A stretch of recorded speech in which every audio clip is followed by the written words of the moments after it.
வணக்கம். அறம் சொல்லும் திருக்குறள். இந்த பகுதியில் இன்றைக்கு அதிகாரம் 9 விருந்தோம்பல். குறள் எண் 6. செல் விருந்து ஓம்பி வரு விருந்து பார்த்து இருப்பான் நல் விருந்து வானத்தவர்க்கு. குறளினுடைய பொருள்: வந்த விருந்தினரை போற்றி இனிவரும் விருந்தினரை எதிர்பார்த்து இருப்பவன் வானுலகத்தில் உள்ள தேவர்க்கும் நல்ல விருந்தினன் ஆவான். இந்த திருக்குறள் வலியுறுத்தக்கூடிய கருத்து என்னன்னா, விருந்தோம்பலின் முக்கியத்துவம்.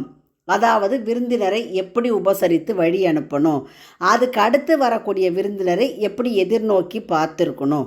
இது ரெண்டையும் செய்யக்கூடியவன் வானுலகத்தில் உள்ள தேவர்களுக்கு நல்ல விருந்தினனாக கருதப்படுவான். அது எப்படின்னு கேட்டால், மறுமையிலே, அதாவது மறுபிறப்பில் சிறந்த விருந்தினனாக ஏற்றுக்கொள்ளப்படுவதை குறிக்கிறது.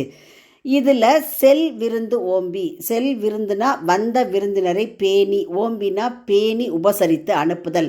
அப்படி அனுப்பும்போது என்ன பண்ணுவோம் அப்படின்னா, அவங்களுடைய பயணம் நீண்ட தூர பயணமாக இருந்தால் அவங்களுக்கு கையில் ஏதாவது கட்டு சாதம் செய்து கொடுத்து அனுப்புறது, அல்லது பழங்கள், அவங்க சாப்பிட்றதுக்கு ஏதாவது தின்பண்டங்கள், இவற்றையெல்லாம் கொடுத்து உபசரித்து அனுப்புதல்.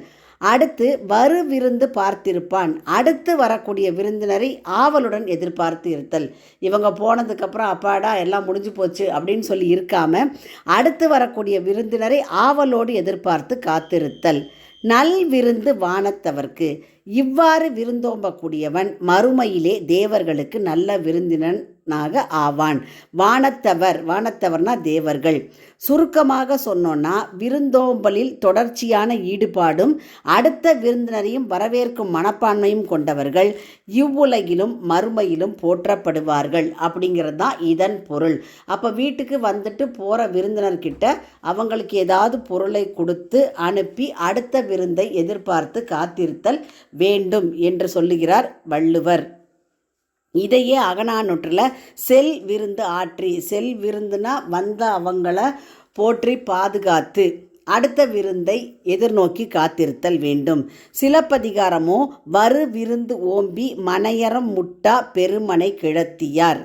அப்போ சிலப்பதிகாரத்தில் இளங்கோவடிகள் என்ன சொல்கிறாருன்னா, விருந்தினரை எதிர்நோக்கி பார்த்து அவர்களுக்கு தேவையானவற்றை கொடுத்தல் வேண்டும். அப்போ விருந்தோம்புதல் என்பது ஒரு சிறந்த அறம். அந்த அறத்தை இல்லறத்தில் இருந்து செய்யக்கூடியவங்க வந்துட்டு போனவங்க போனதுக்கப்புறம் அடுத்து வரக்கூடியவங்க எப்பொழுது வருவார்களோ என்று வாசலை எதிர்நோக்கி காத்திருத்தல் வேண்டும் என்று சொல்லி விருந்தோம்பலின் முக்கியத்துவத்தை அழகாக எடுத்து காட்டுகிறார் வள்ளுவர். மீண்டும் குறள்: செல் விருந்து ஓம்பி வரு விருந்து பார்த்து இருப்பான் நல் விருந்து வானத்தவர்க்கு. உங்கள் இல்ல குழந்தைகளின் மனதிலே தினம் ஒரு திருக்குறள் பதிய எங்கள் சேனலை சப்ஸ்கிரைப் பண்ணுங்கள். லைக் பண்ணுங்கள், ஷேர் பண்ணுங்கள், கமெண்ட் பண்ணுங்கள், சப்ஸ்கிரைப் பண்ணுங்கள். நன்றி.